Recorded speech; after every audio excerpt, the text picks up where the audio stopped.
Hi everybody and welcome to a very special episode of The Vault. This is the Fallout review discussion. We're also going to get on to some war stories later on, but first, to introduce today's cast. To my left. Hi, Miranda Sanchez, that's me. Next to her. I'm Steve Butts. Yep. And I'm Dan Stapleton. Dan's our reviewer. Those of you wondering where Sean is, he's in the booth right now filming this. He'll be back next week. So thank you. Yeah. Hi, Sean. So let's get right into it. Dan, you reviewed this game. What'd you give it? I gave it a 9.5. Ooh, that's a good score. I think it's real good. Yeah, it's real good. I think it's an amazing game. So how did that story contribute to that score? What's the story have to do with this? I think it's one of the best stories that Bethesda's done. Wow. So I think probably the best story that Bethesda's done. I actually haven't played all of them, but the best one I've played out of their last several, certainly. So you're talking across the arc, not just the Fallout universe, but the arc of Bethesda's games in general. Yeah, I mean, Bethesda has only done one Fallout game before this, Fallout 3. New Vegas was Obsidian. Yeah. And I think New Vegas' story I might like a little bit better, but this is up there. Okay, cool. Now, we're being very careful about spoilers here, but guys, you're a little bit into the story. Are you enjoying it so far? I am, yeah. I mean, the funny thing is, Dan and I were just talking about this. I'm 40 hours deep in the game. I've done 2 main quests. That's pretty much how I played Skyrim. Yeah, so I mean, for me, my experience of the story is just all the emergent stuff that comes about as a result of your interaction with the world, and then all the little side quests, all the little bits and pieces that you find in the odd corners of the Fallout wasteland. That are nevertheless like engaging from a story perspective, but humorously like sometimes disconnected. Like you go in one place and you find a can of yellow paint and blue paint, and you mix them together to make green paint, and you have no idea what's happening, and then 8 hours later somebody says, boy, I could really use some green paint, and you say, I have such back at Sanctuary right now, let me go grab it for you. Okay. What about you, Miranda? Also kind of just going through the main story very slowly.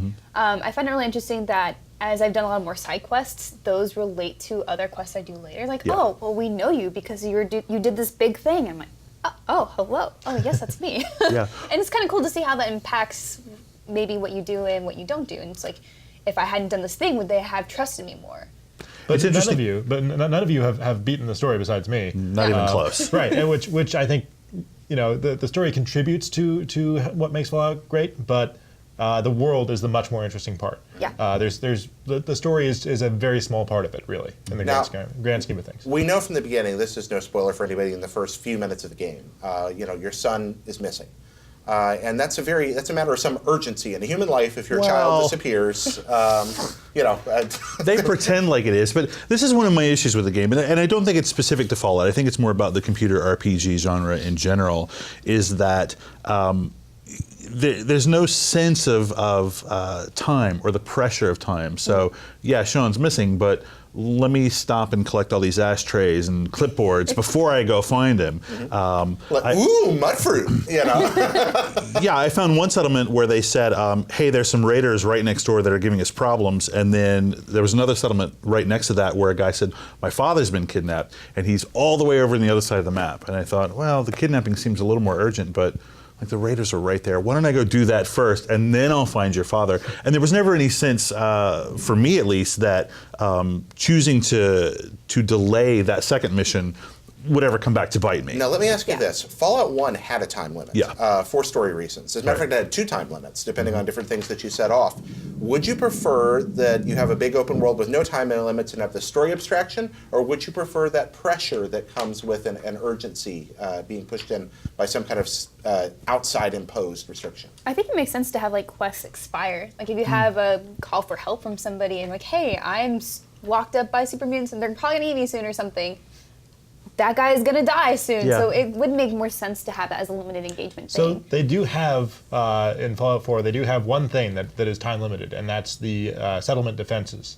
Right. Okay. So that's the only time those happen, and actually, honestly, when that happens, I'm annoyed, because I don't want to necessarily stop what I'm doing and go defend the settlement. So most of the time I just didn't. So critically, you preferred what they did with this then. You were very happy with the way they put it. Yeah, and I think contextually they do a good job of making those things seem important but not imminent. Because of the kind of cryogenic nature of the story.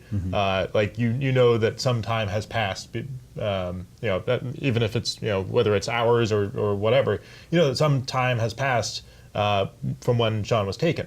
So it's not like I have to chase that guy down right now. It's just the overall. I want to find out what happened to my son.